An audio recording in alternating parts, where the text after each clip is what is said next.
তিস্তা প্রকল্প নিয়ে ভারতের উদ্বেগের কড়া জবাব দিল চীন।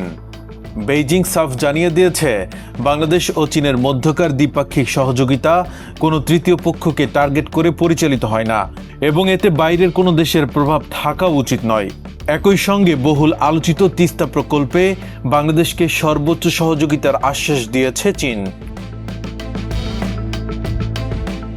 সংবাদ মাধ্যম এনডিটিভি জানায়, বেইজিংয়ে এক সংবাদ সম্মেলনে তিস্তা নদীর সমন্বিত ব্যবস্থাপনা ও পুনরুদ্ধার প্রকল্পে ভারতের উদ্বেগ নিয়ে কথা বলেন চীনের পররাষ্ট্র মন্ত্রণালয়ের মুখপাত্র গু জিয়াকুন। তিনি স্পষ্ট করেন, এই প্রকল্পটি বাংলাদেশের মানুষের জীবনমানের সঙ্গে সম্পর্কিত একটি অত্যন্ত গুরুত্বপূর্ণ জনকল্যাণমূলক কাজ, আর তাই এ প্রকল্পে চীন তাদের সর্বোচ্চ সামর্থ্য অনুযায়ী সহযোগিতা করতে প্রস্তুত। আসলে ভারতের মূল উদ্বেগ অন্য জায়গায়। তিস্তা নদীটি কৌশলগতভাবে অত্যন্ত গুরুত্বপূর্ণ শিলিগুড়ি করিডোর বা চিকেন স্নেক এর খুব কাছাকাছি অবস্থিত।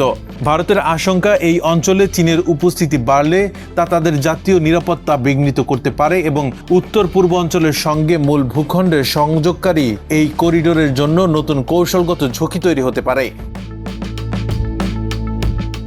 তবে ভারতের এই নিবিড় নজরদারির মধ্যেই তিস্তা প্রকল্প কিন্তু আরও এক ধাপ এগিয়ে গেছে।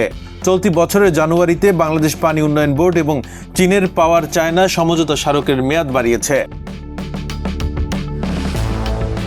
বাংলাদেশের পররাষ্ট্রমন্ত্রী খলিলুর রহমান জানিয়েছেন, দুই দেশের বিশেষজ্ঞরা প্রথমবারের মতো এই প্রকল্পের কারিগরি সম্ভাব্যতা সমীক্ষা পরিচালনা করবেন। আর এই সমীক্ষার প্রকল্পটি যৌক্তিক প্রমাণিত হলে চীন সর্বোচ্চ সহযোগিতা দেওয়ার প্রতিশ্রুতি দিয়েছে।